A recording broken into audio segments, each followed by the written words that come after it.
This is the 13th episode of the famous people and celebrities who passed away in 1969 in the United States.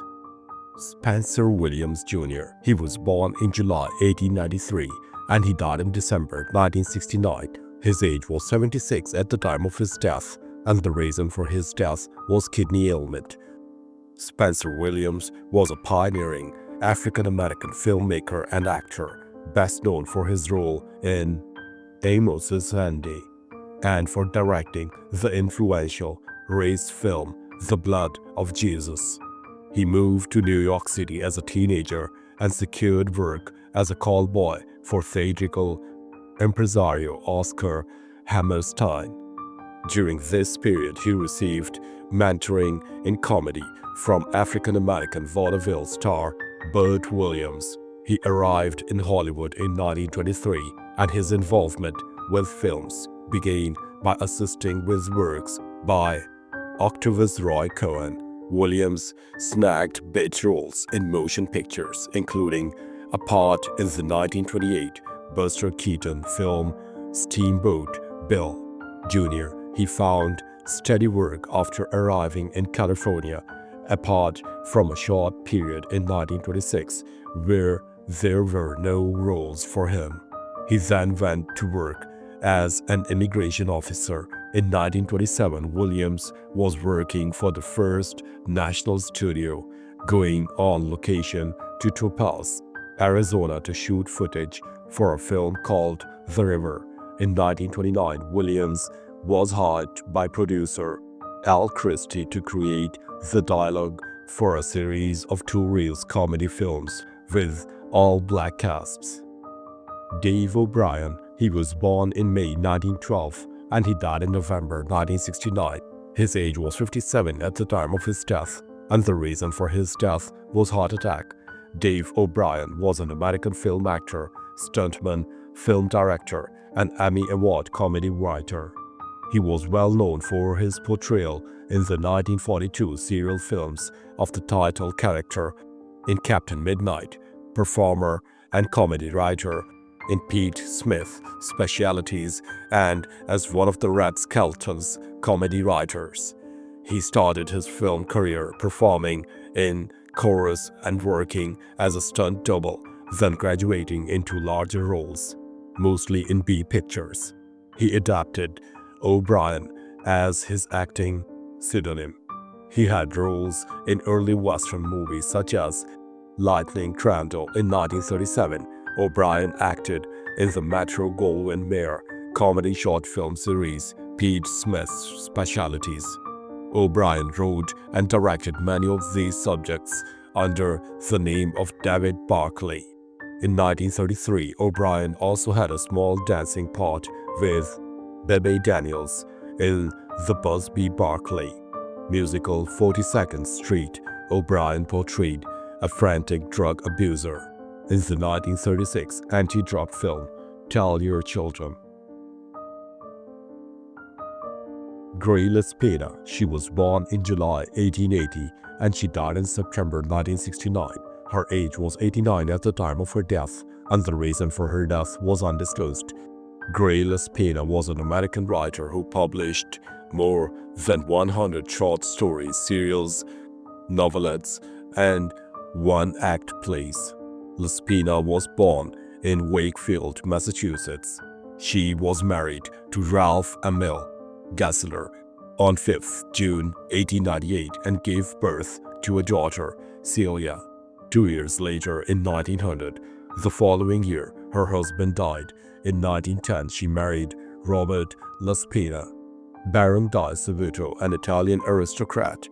Her stories appeared in Metropolitan, Black Mask, Action Stories, 10-Story Book, The Thrill Book, Weird Tales, Modern Marriage, Top Notch Magazine, All Story, Photoplay, and many other magazines. Her first supernatural story, The Wolf on the Steps, was sold to Thrill Book in 1919. She won second place in Photoplay magazine's 1921 short story contest, gaining her a $2,500 prize.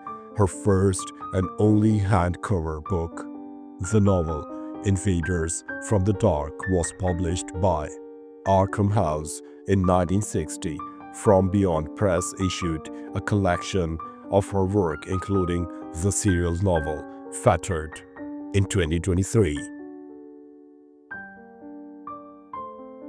Rachel Davis Harris.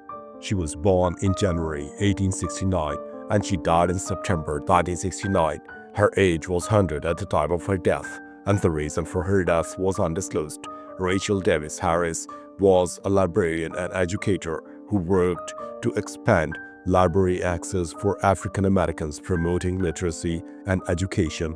She was an influential female African American director and children's librarian of Louisville Free Public Library, Western Colored Branch, one of the first segregated libraries built in the southern United States.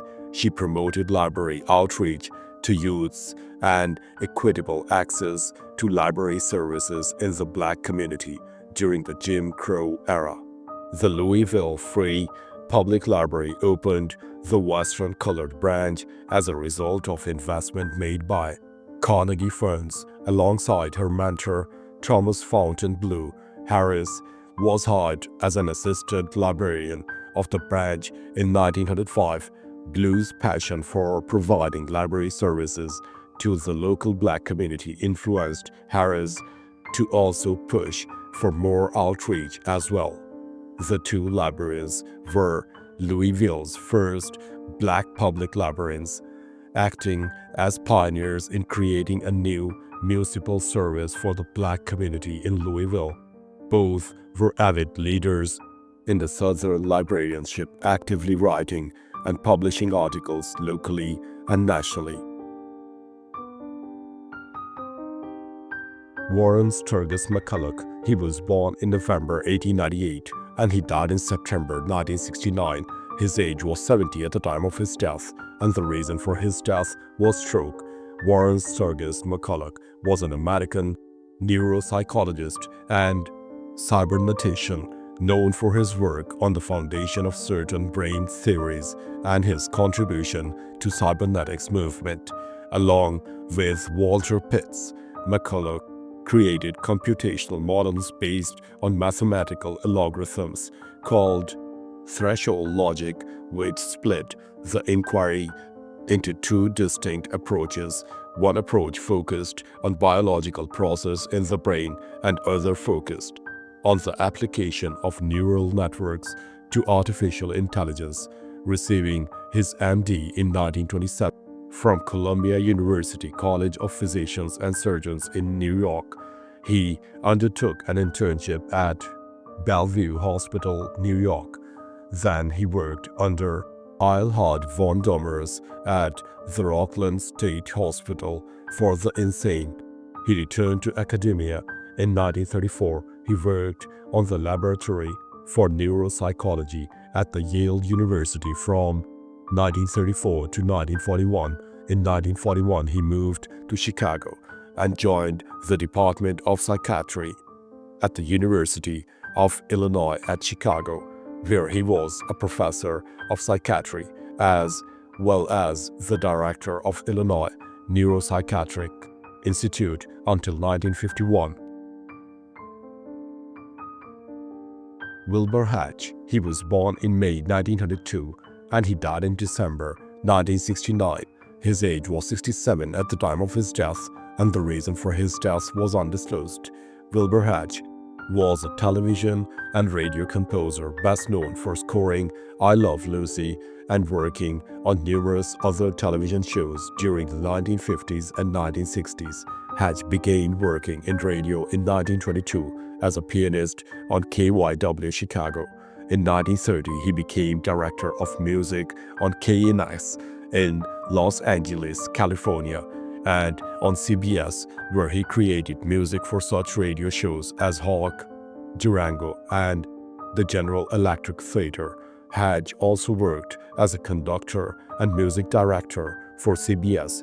During the late 1930s and early 1940s, he was conductor on the Campbell Soup radio show. His most lasting on-screen television credit was for composing some of the music and conducting the Desi Arnaz Orchestra. On I Love Lucy, he also conceived and conducted the music for the television version of Our Miss Brooks and December Bride, as well as its spin-off Pete and Gladys. He also composed music for The Mothers-in-Law. Until the time of his death, Hatch was resident musical director of Desilu Studios, and his work included music director on Star Trek, The Untouchables, and other Desilu productions. Thanks for watching the video. Please don't forget to subscribe to our channel. Have a nice day.